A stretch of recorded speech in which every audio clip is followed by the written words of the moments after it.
The ocean is no place to be abandoned alone. Larry, this current is gonna suck us out to sea! This is the true story of two friends whose island-hopping adventure becomes a fight for survival. Saul! Now one of them has to make the most difficult decision of his life. Saul, don't you leave me out here! Await death with his friend or leave him behind and face the ocean alone. You don't leave your buddies. You don't leave your friends behind.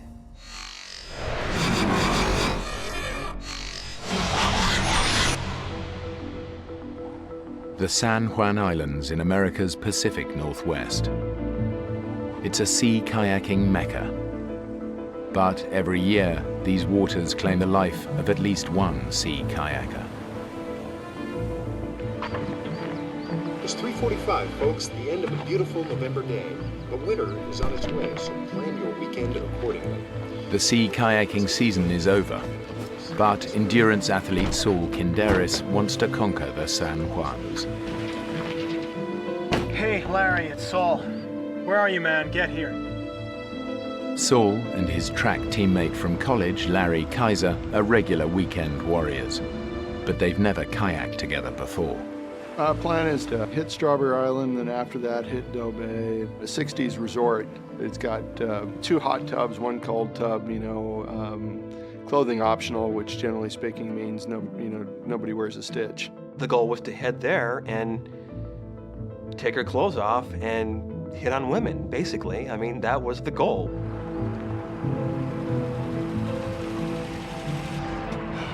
You're late, Larry. You're late, Larry. 4 hours. 4? 4 hours. I'm sorry, Saul. I just got stuck in that damn Seattle traffic. So you gonna be up for this? Yeah, I'm up for this. Fat tourists like you can do this sport. I don't see what the problem's gonna be. I'm up for any kind of challenge like that. Any kind of physical challenge, especially if Saul throws that at me. If he can do it, I can do it. And not only if he can do it, I can do it, but I can do it better. Yeah, competitive would probably be a defining and describing characteristic. We tended to compete in almost anything. Chop, chop, Larry. It's that kind of relationship that kind of got us in trouble here in this situation. Hurry up, you slug. Get down here. Because Larry is late, they set out at night, something that even the most experienced kayaker wouldn't do, especially in winter.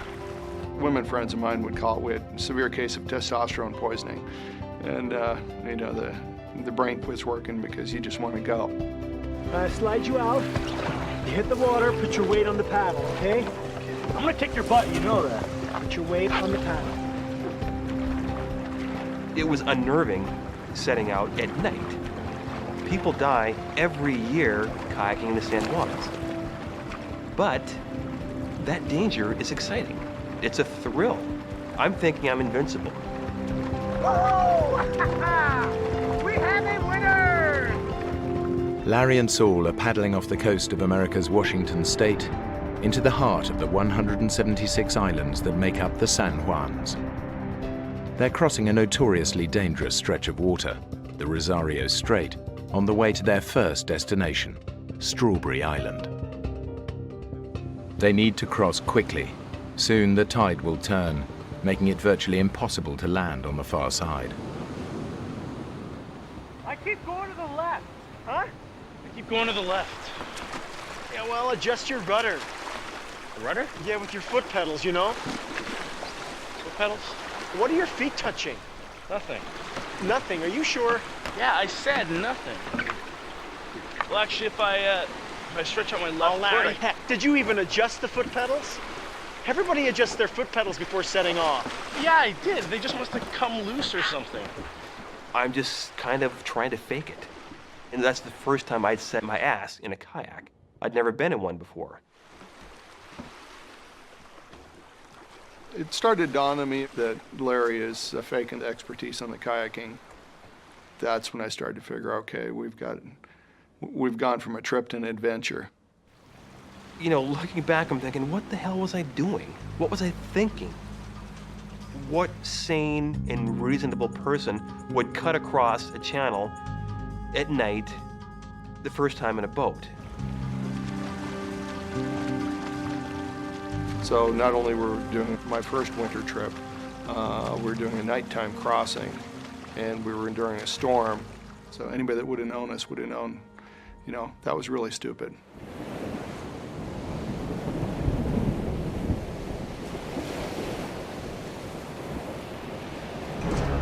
Eventually, Larry and Saul reach Strawberry Island, but they're late. The only landing spot is a sandy beach surrounded by dangerous rocks.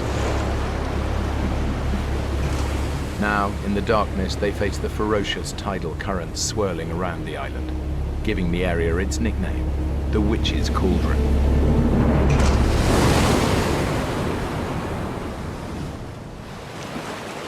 We're here. Witch's Cauldron. What? Strawberry Island is dead ahead. Where? Up ahead, can you hear it? Saul, all I hear is thrashing waves.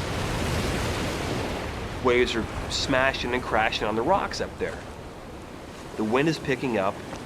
It's hard to hear. And it's just looking pretty nasty up there, too. And I'm just thinking, well, this doesn't look fun. This is the plan. There is only one beach on this island, only one slot in between the rocks. We can't miss that slot. I'll paddle in first. When I land on the beach, I'll wave my flashlight. That's your signal. We're gonna land on that. Aim for the flashlight and paddle hard. You got it? Larry, you got it! Yeah, aim for the flashlight.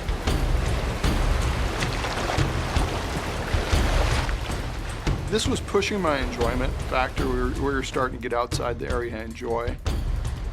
I knew that I needed to hit that beach just right or life was going to truly get miserable.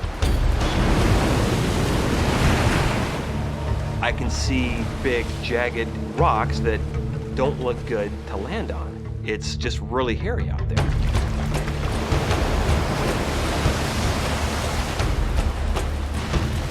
The flashlight I have, you know, it's just not that bright. I see the rocks in front of me, and all I'm thinking is, oh, shoot.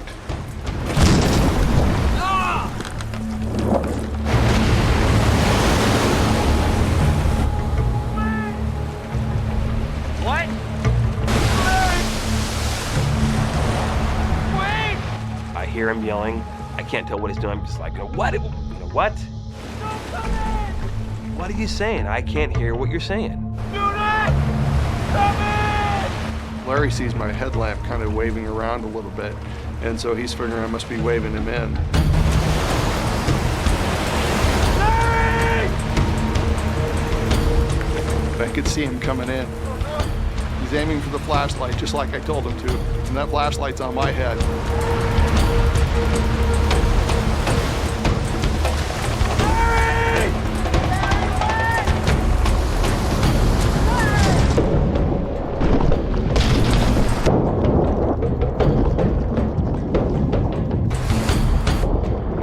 Smashing our boats on top of us and on top of the rocks.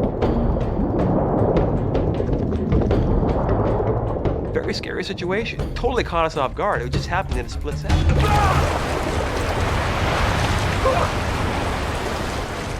okay? What the hell was that? You tell me that! We crashed! We crashed! Get me the hell out of here! They gotta reach those boats. You really need the boats. Yes! We need them! Well, we're dead! We just get the hell out of here. You don't get it, do you? We're not gonna get out of here! If we don't get there! Get out of here! Get out of here! I'm realizing we're definitely in a survival situation here, and we got to get our stuff up here. We got 4 days worth of food on the boats. Got enough fresh water for maybe 2 or 3 days. Without it, we're screwed. I thought you said there was a beach here. Yeah, well, I lost the beach. Saul, how do you lose a beach? I misjudged it, okay? I got you. Just hours into their sea kayaking adventure, Larry and Saul have shipwrecked on a deserted island.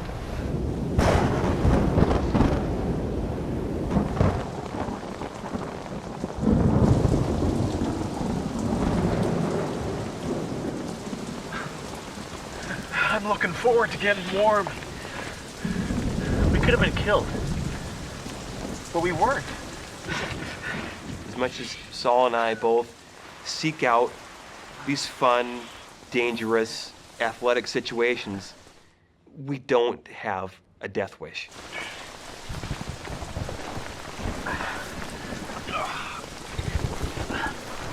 Basically, at this point, I take my dry bag out, and my dry bag is no longer a dry bag. My dry bag is a soaked bag. All my stuff is soaked at this point. Everything. Larry, what happened? All my stuff is wet. Well, obviously. Did you even seal this properly? This is broken. No, it's not broken. You didn't seal it properly. What the hell is all this? This is all cotton. How could you ever think for a winter trip packing all cotton? At that point, he was probably a little angry, and for probably good reason. My sleeping bag, all my clothes, all the gear I had, it's all just drenched. His stuff was fine. Get into this. This is your bed. I have dry clothes. I can sleep in them.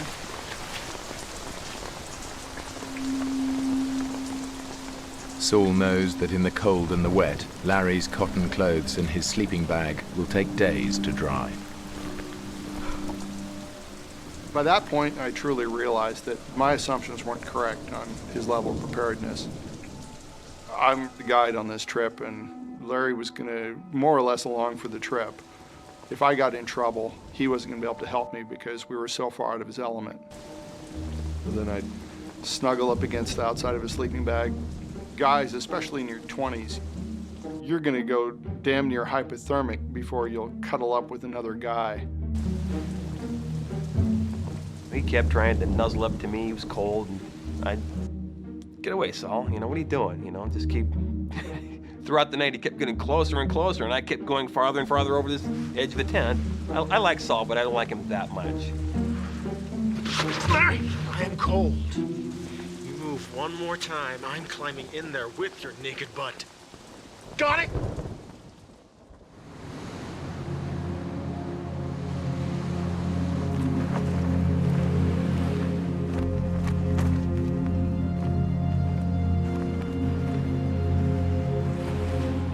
Larry and Saul's adventure was supposed to last 9 days, but the weather is getting worse and Larry's gear isn't drying. So Saul makes a decision. I've rapidly realized the trip I planned isn't within our reach. Not for the two of us together. It's not going to work. It just wouldn't be a prudent thing to do.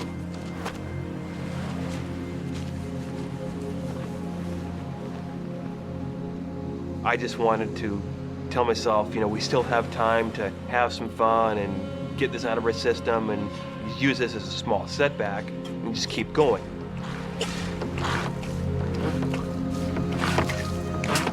So we're still going to Doe Bay then? The trip is over. Your stuff won't dry. One of us will end up hypothermic. So the crash last night was totally my fault, had nothing to do with you. Larry, man, we're bagging it. I agree. Hey, do I get a say in this? Because I agree with you. Start to pack your stuff up. We're leaving. The trip is screwed at this point. But he's the boss. He's the leader. Saul is the expedition leader. That's how he always is. He likes being in charge. Did you seal your dry bag? Yes, I did, Daddy. Okay. Boat's in water. Hey, Saul. I really think I gotta take a number 2. Yeah, there's a tide window. I'm not missing it. The Nazi drill instructor was probably more what I'd become. Okay, I'm gonna give you 4 options, Larry. 4? I don't think I can count that high. Quit joking. Either you listen to me or you're on your own. Ooh. This is Strawberry Island now.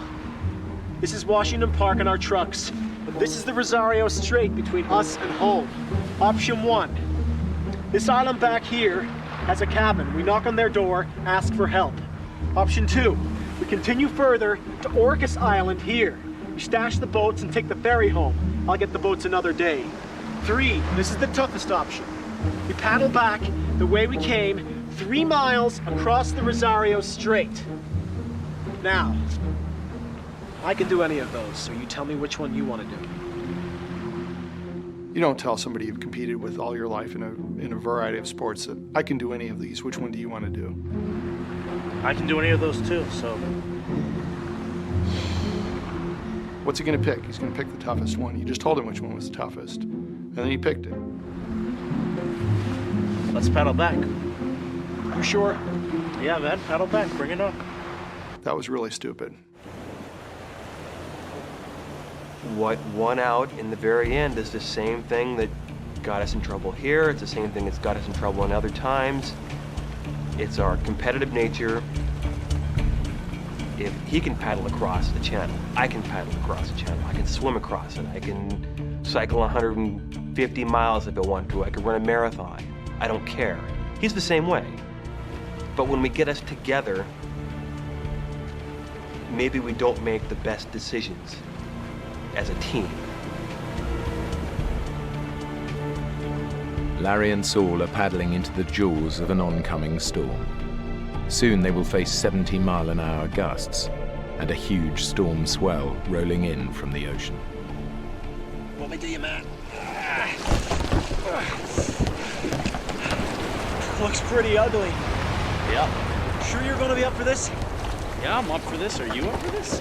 We got 40 to 45 minutes to make this crossing before the current gets too strong. Yeah, I know. Paddle hard. I'm not an idiot.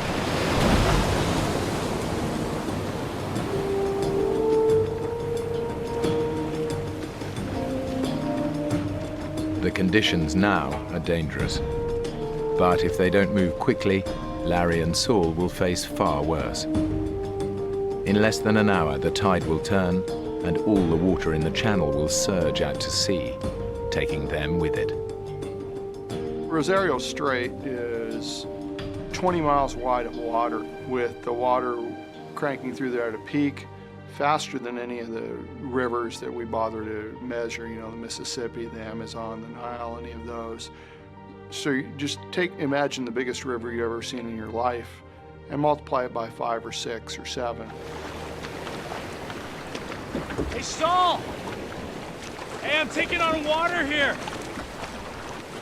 There is a technique for paddling into waves that stops them splashing into the boat. Saul! But Larry doesn't know it. Hey, I'm still taking on water here.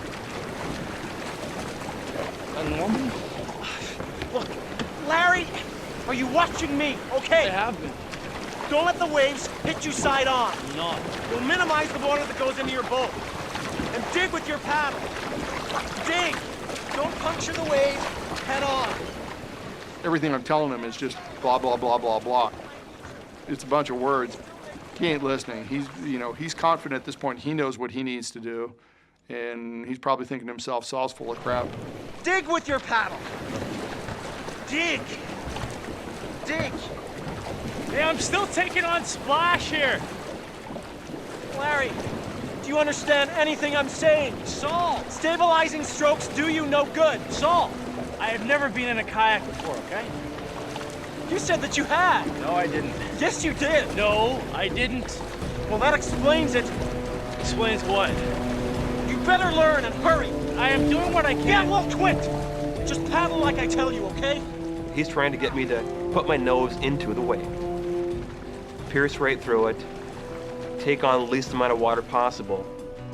Number one, I didn't have the skill to do that at the time because I still was learning how to kayak, essentially. But number two, the waves were coming all the time. The closer they get to the middle of the channel, the more their progress is slowed by wind and waves. And now the powerful tidal current is pushing them dangerously off course. Larry, this current is gonna suck us out to sea. Do you understand? Saul, I think I'm sinking. Jesus, just stop! I am, okay? I'm trying. We haven't moved 10 feet in the last 10 minutes, man! I could sense some panic in his voice. He knew that we had a limited amount of time to get across the channel. We hit a point where when it got really rough, just all our forward progress stopped. I mean, 20 minutes we were roughly halfway, 40 minutes we were roughly halfway, an hour we were roughly halfway. At this point, Larry's boat is so full of water, it weighs over a ton and is impossible to maneuver.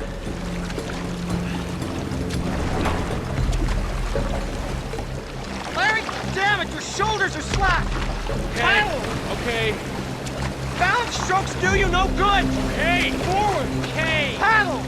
Okay. Okay. Okay. Man, are you a complete idiot? Back off. Okay, I am trying.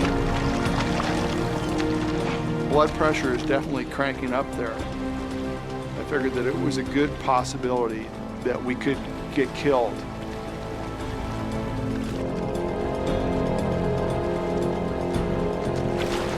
I was starting to have these doubts in my mind that we were going to be able to stick together. Your loyalty is to your friends, but then your first loyalty is to yourself. Soul, get the hell back here. You're slowly getting to this decision. It's not an easy decision to get to. Soul, wait up! The key for my survival and even his survival was that I make it to shore and get help. Soul! Soul! I need that pump! You need to bring me the pump! He's yelling something to me, I'm yelling back to him. I yell at him, I'm going to get help. I'm assuming he can hear me, he's probably assuming I can hear him. We really can't hear much of anything.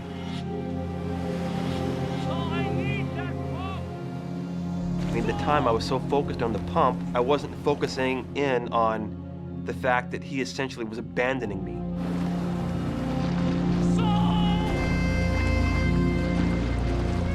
I need the pump! Bring me the pump! I can't see Saul anymore. He's gone. He's just not there. You don't leave your buddies. You don't leave your friends behind. I love the guy, but he left me.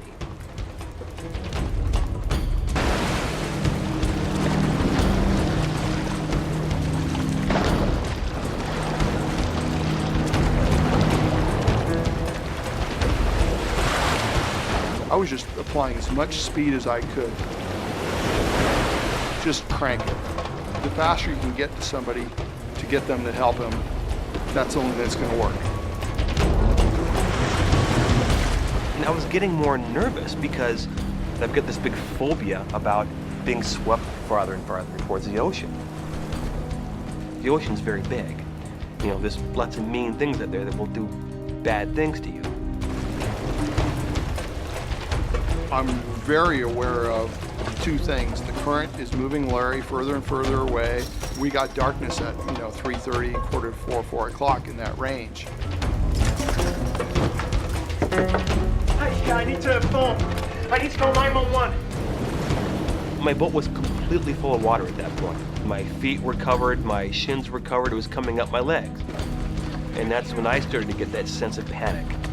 And I knew, you're not in Kansas anymore, Toto.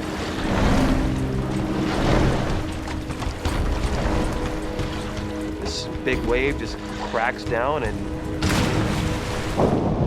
everything stopped.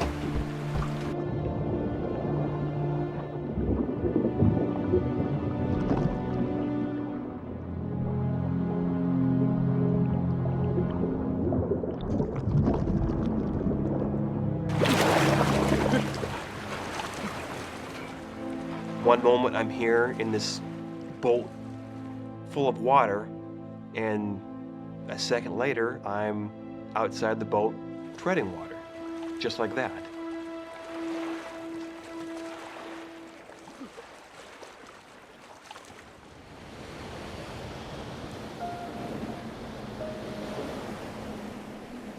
Less than an hour before dark, Larry is in the middle of the 3-mile-wide Rosario Strait. The tidal current is sweeping him away from land and into open water.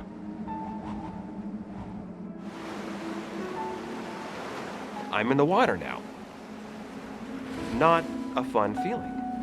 Looking down and not seeing my feet, not seeing my shins, not seeing my knees, I'm getting scared at that time. Each minute is just, it's like some critical mass building and building and building, and it's not getting any better. It continues to get worse. It's getting dark, and there's no one here to not only save me or rescue me, but no one knows where the hell I'm even at.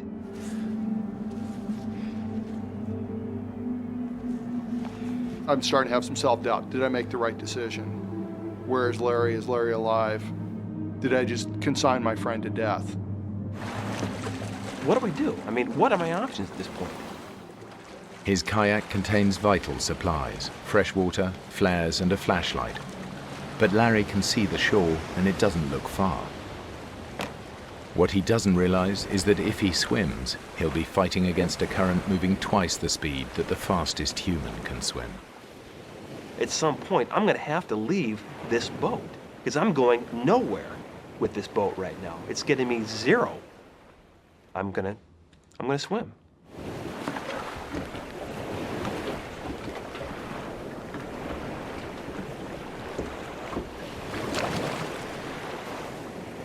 So I take off and leave the boat.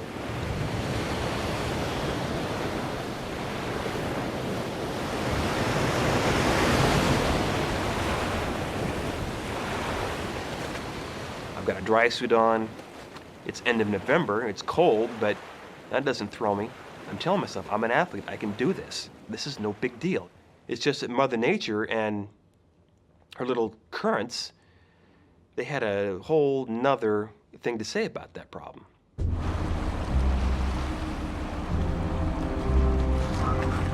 It's been an hour since Larry capsized. Now, a full-scale rescue operation is underway. But without the lights or flares from his kayak, Larry is all but invisible. I wish I would have grabbed the flashlight I had taped to the bow of my boat, which I didn't do. If I would have grabbed that flashlight, I probably would have been saved in half an hour.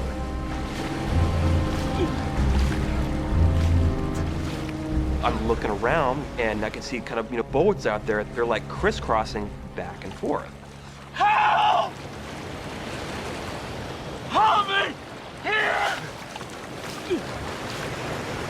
Hey! And I started thinking, I bet they're looking for me. Help! I must have looked like nothing in the water to these people. Hey, over here! Here! Help! Help me! Here! I'd go down on a swell and come up. They're always just right back, searching where I just was.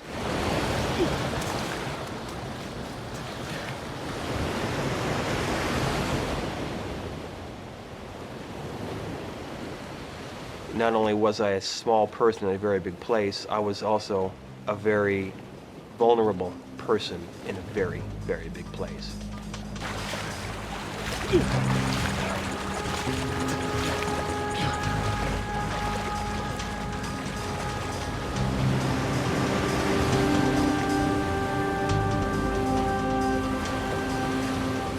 I was thinking, okay, I know me, I know Larry. If there's people that can survive for a long period of time just by being stubborn and being fit enough, we fit that description. Several miles away, a rescue team is scanning the shoreline in the hope that Larry might have made it to one of the islands.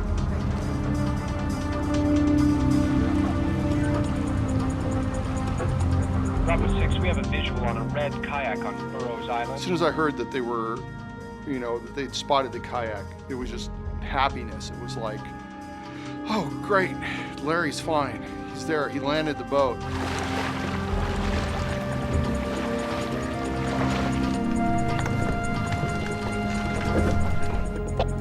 is there a paddle with the boat?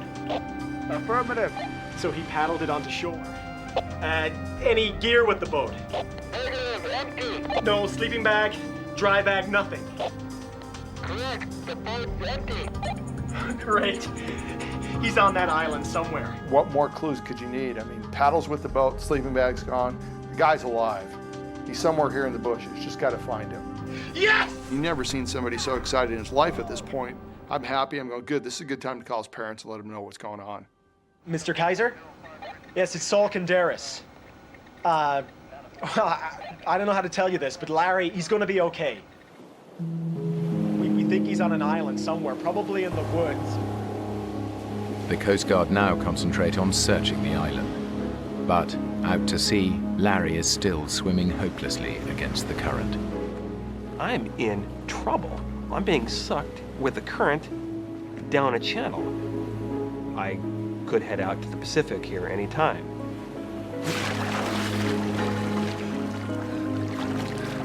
I saw a buoy off to my right.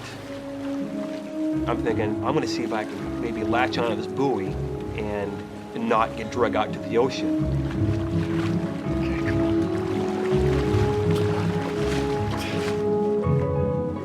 Kind of put my head down, I started swimming again. I started kind of cutting diagonally across to get to the buoy. Head down, swimming away.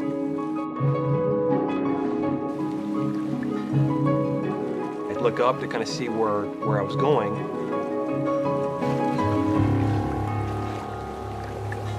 I was already past the buoy.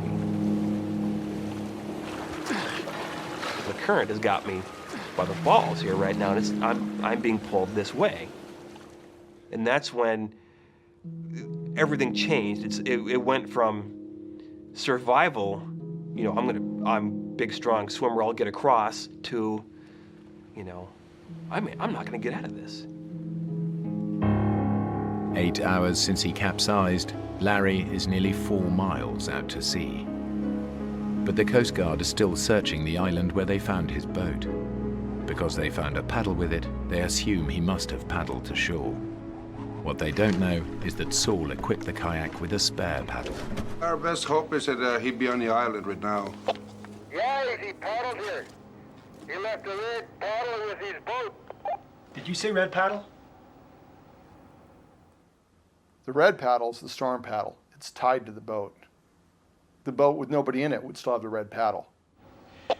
Did you say red paddle? Yes. No black and white paddle? No. Are you near the boat? Yes. How many holes are in the top of the boat? 2, 1 for each person. No, it's a one-man kayak. That's the storage hatch. Is there anything in there? Yes, there's gear in here. A dry bag with what feels like clothes and maybe a sleeping bag. He's not on the island. Damn it! At this point, I'm really going, man, we're in trouble. I really screwed up. He's dead and we're gonna find the body. You realize that somebody that you're fairly close to is no longer here, and you're the one that killed him. Just an incredible sense of no hope again. Just no, it's all over. It's all over. Why did I invite him on this trip without making sure that we're both ready for this trip?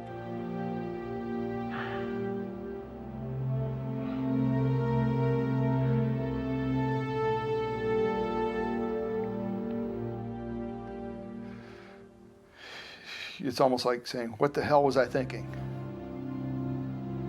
Yes, Mrs. Kaiser? It's Saul Kandaris. I'm sorry to call you so late.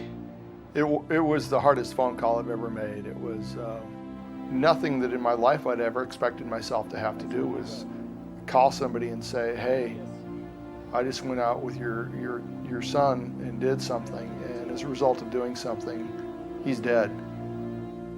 You know, I took your son out, it was supposed to be fun. I got him killed. Shortly after midnight, the Coast Guard call off the search. They assume that in the morning, they will be looking for Larry's body.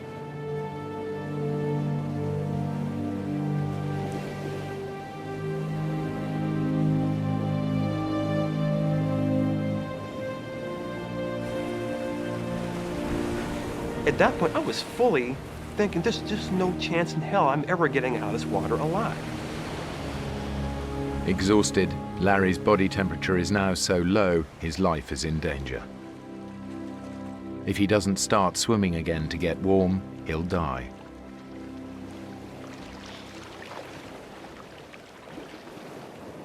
I really thought, just end it now. Why even bother with this? I thought about, trying to essentially drown myself.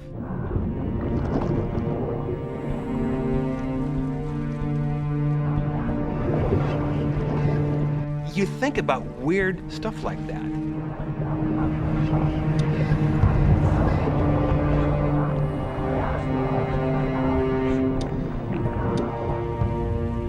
And that's when I started thinking about my mom. And I love my parents, I love my dad, I love my family. What do you say? Thanks for, being my mom, quote unquote. I mean,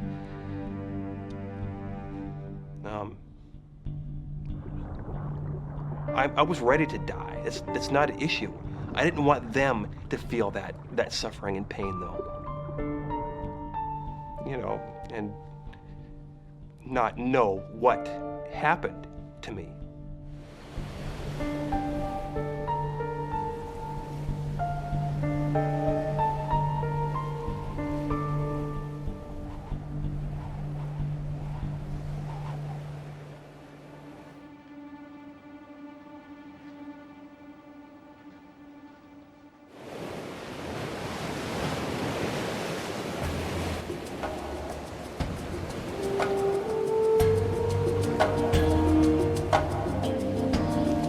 That's where I made that decision to try to, say, my own sorry. But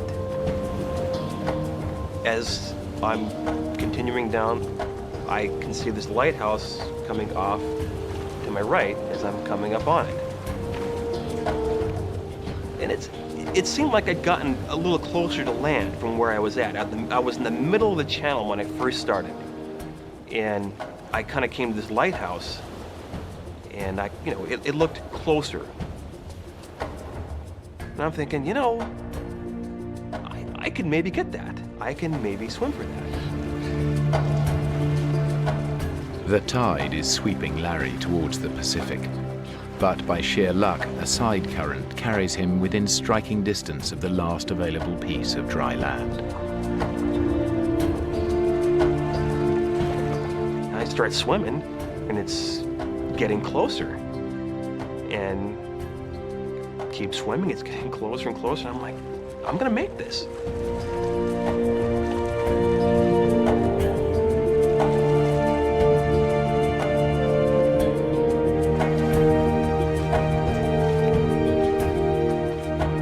My God, thank you.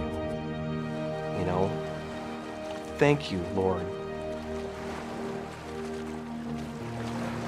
I come up onto shore, and there's this big rock right there, and I just swim up and put my arms around this rock.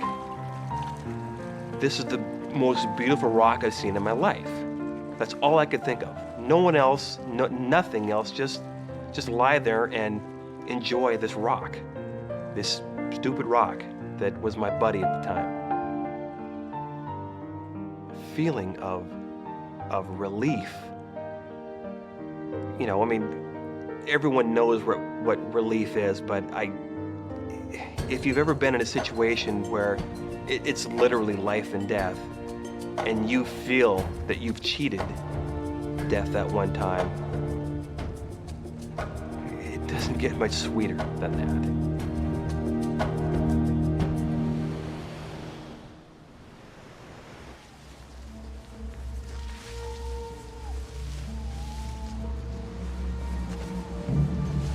Larry Kaiser has survived 9 hours in a freezing ocean.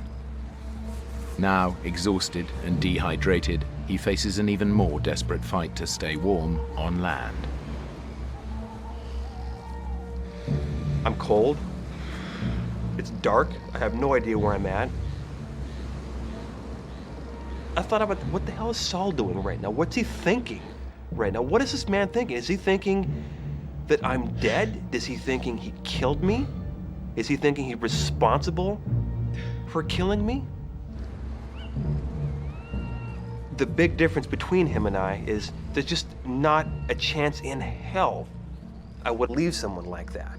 I wouldn't do that. No matter what happens, if the person I'm with is going to die, I will die with them.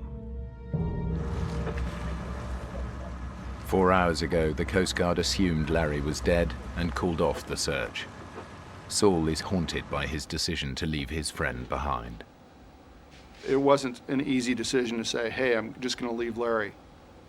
It was a survival decision. The key for my survival and even his survival was that I make it to shore and get help. Mike? Mike? What? What time in the morning did they start the search again? We did what we could, okay? You did what you could. Nobody's gonna blame you. What time? I don't know. Probably first light, 5:15. Okay. Thanks, Mike.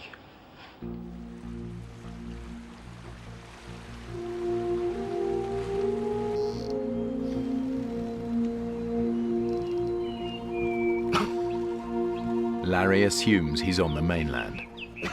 Now, in daylight, he thinks he can walk to the lighthouse he saw the night before and get help.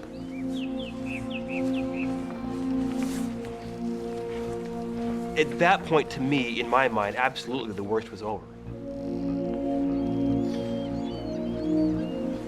There's no way I'm gonna succumb to anything within the next, 24 hours or something like that, unless a bolt of lightning comes down and nails me.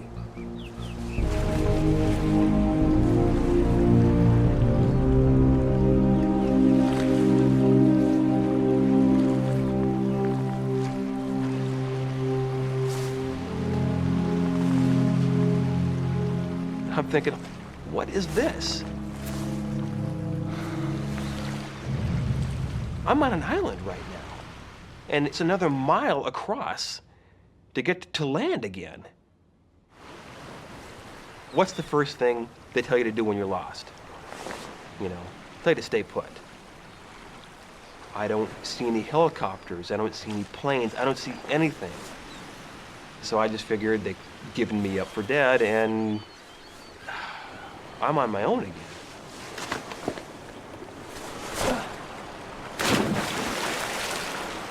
What am I gonna do? Just stand here at some stupid island and stand here the rest of my life? That's not gonna work. I'm not Tom Hanks. I gotta go out and get going here, for God's sake. I'm thinking, I'm an athlete, I can do this, I can swim that. I'm gonna swim.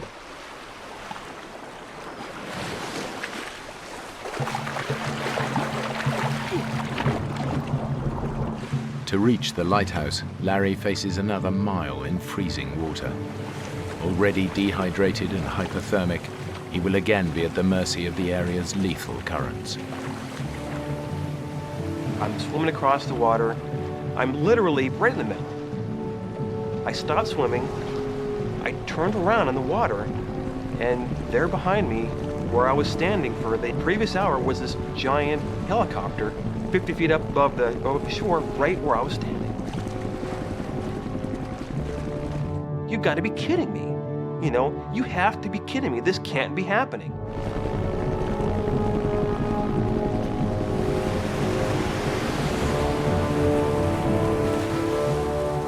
Why can't I get rescued?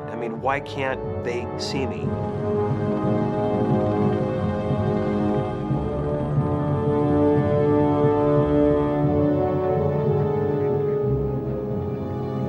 As time went by and we hadn't found Larry, I had more and more doubt as to whether or not I made the right decision.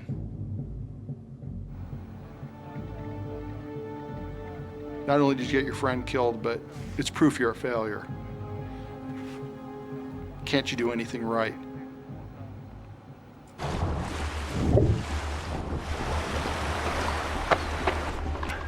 Is there anybody here? Hello? Is anybody there? The lighthouse. It was uninhabited. Everything I do is not the right decision. Hello?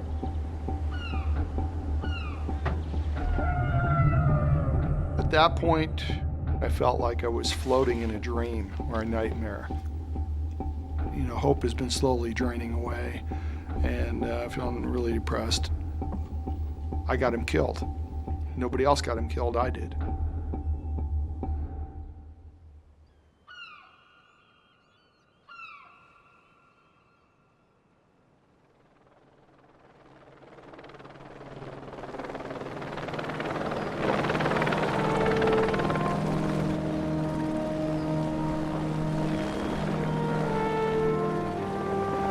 At 11:35 a.m., a rescue helicopter spots Larry and rushes him to the Ana Cortez Hospital ER.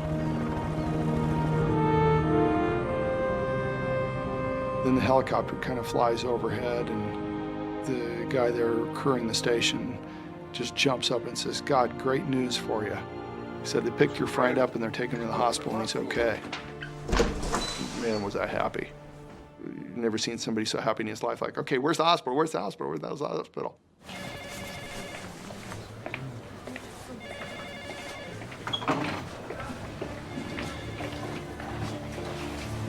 No. The zip's broken. I'm going to have to cut you. I remember seeing him walk into the room that I was at, and you could tell without him verbalizing his feeling. Yo, Larry. You okay? Lift. Hey, Saul. I felt good having Saul there, but you don't leave your buddy. It's not correct. It's just not right to leave someone like that. You must You left me.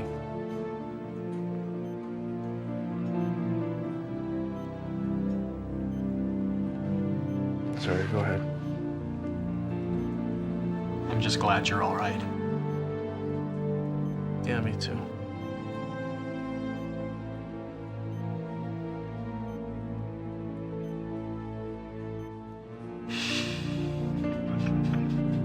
With who I am, I wanted him not to feel guilty. I wanted him to hopefully be relieved in the fact that I'm okay. Do I hold a grudge against him for doing that? No, I don't. It's just one of those things, you know, it's like, yeah. The main thing I remember is being so happy to see him. It was like better than any Christmas present, is your buddy's still alive. 10 years after their misadventure, Saul and Larry remain friends and have even kayaked together in the San Juan Islands. But they never discuss what happened, nor can they agree if Saul's decision to leave his friend behind was the right thing to do.